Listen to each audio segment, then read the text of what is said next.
почитувани организатори на ова промоција, честни отци, возлюбени гости, да го слават Господа сите поколенија, издаве покаяние за се, додека телото си го носиме, крај реките свој вавилонски да плачеме. Тебе, Господи, Ти го доверуваме целиот свој живот и надеж. Зар доволна ќе биде солзата, за да му благодариме на Бога за сите негови добрини, или пак и на длабока метанија за љубовта своја отечка? Не можеме вистински да го возлюбиме Христа, ако не ги почувствуваме неговите страдања, како неговиот трнов венец на главата. Јас не можам да не говорам за страдањата на Исуса Христа. Страданијата во себе ми се како мал храм или олтар кој ги чувам и постојано размислувам. Само така научив зашто се разна Христа и зашто јас треба постојано да љубам. Он беше изнаранет за гребовите мои и мачен заради моите беззаконија. Казната за мојот мир падна врз него, а преку неговите рани јас излекував. Денес, во времето во низ кое живееме, битисуваме, твориме, создаваме, обкружени сме со многу искушенија и разни напасти. На што се должи тоа? Згасна љубовта. Колку сите ние денес знаеме вистински да ги љубиме ближните? Може би некој погрешно ќе ме разбере, но јас не говорам за љубов помеѓу двајца млади, туку за љубов христијанска, онака како што не заповеда Христос да се љубиме. Тоа не потврдено во една молитва која гласи: направи да бидеме едно семејство, што живее во едно срце, со една љубов, како еден човек попред вечната твоја промисла за првородениот Адам. И никогаш да не забораваме дека братот наш е нашиот живот. Нешто кое на сите не останува заедничко е соборната молитва, на која не повикува Мајката Црква. Дозволете ми да ви раскажаме на приказна, насловена како приказна по која се живее. Поучна за сите нас, верувам. Си била еднаш една девојка која самата себе си се мразела затоа што била слепа. Таа го мразела секој, освен својот сакан дечко. Тој секогаш бил покрај неја за да ја помогне. Во една пригода му рекла: кога само би можела да го видам светот, би се омажела за тебе. Еден ден и донирал чифт очи. Кога таа ги отстранила завоите и можела да ги види сите, вклучувајќи го својот дечко, тој ја прашал: сега, кога го гледаш светот, дали ќе се омажеш за мене? Таа го погледнала и воочила дека е слеп. Призорот на неговите затворени очни капаци ја шокирала. Не го очекувала тоа. Самата помислила дека мора да ги гледа целиот свој живот, ја натерала да одбие да се омаже за него. Незиниот дечко си заминал со солзи и неколку дена потоа и го напишал ова писмо: добро, чувај ги своите очи, драга моја, затоа што пред да станат твои, тоа беа моите очи. Со нив по цел ден радосно ја гледав твојата бавина. Ете како човечкиот мозок најчесто функционира во такви ситуации. Многу ретко луѓето се сеќаваат како бил животот порано, кој, например, бил покрајност да ни помага, кога сме били во најтешки ситуации. Животот е подарок. И денес, пред да кажеш нешто, сети се на оние кои не може да зборуваат. Пред да почнеш да се жалиш на вкусот на храната, помисли на милиони луѓе кои немаат што да јадат. Пред да се пожалиш на својот дечко или девојка, помисли на оние кои го молат Господ да им најде саканата личност.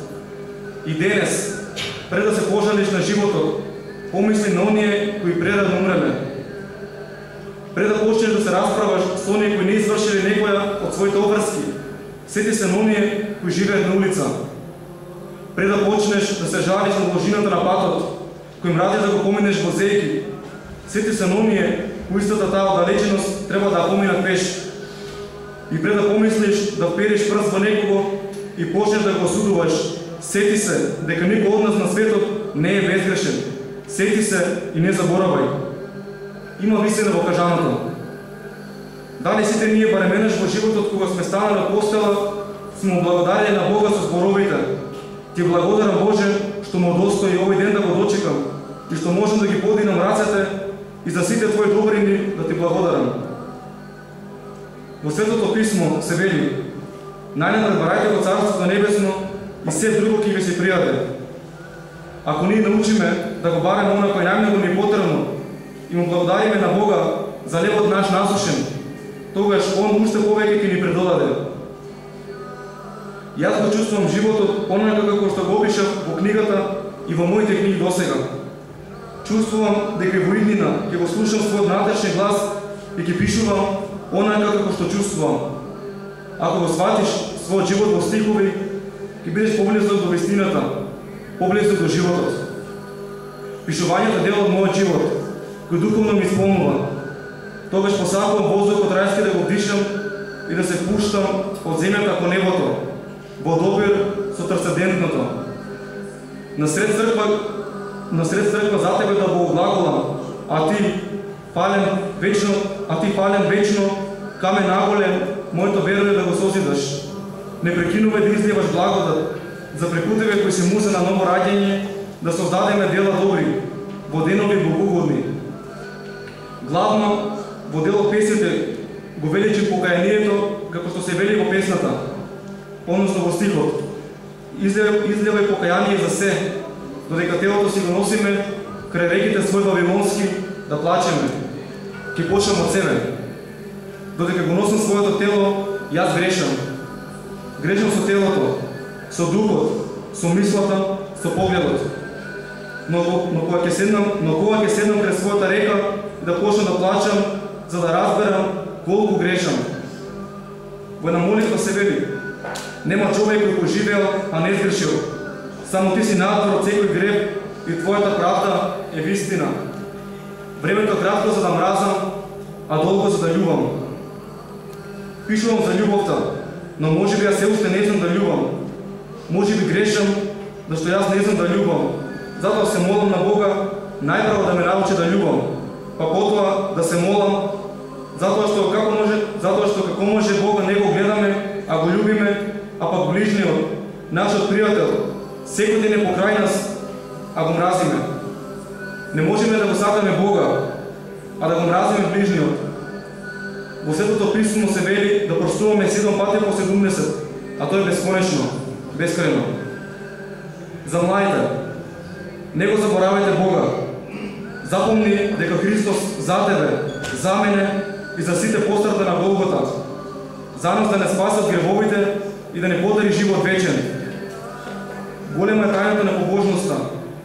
Со срцето верувај, а со устата повикувај кон Бога: Господи Исусе Христе, Сине Божи, помилуј ме грешниот. Постојано размислувај и разбери: Христос за тебе страдаше, за тебе го исмева, за тебе го распна, за тебе умре и за тебе воскресе на третиот ден од мртвите. Не заборавај. Мојата благодарност ја изразувам до УМС, кој предонесува, односно ја организирала промоција. Ви благодарам што сите вие денес големивте радоста. Јас се радувам покрај сите вас и ако се нешто ви сгрешив, простете ми. Мојот говор ќе го завршам со зборовите на Свети Серафим Саровски. Радувајте се!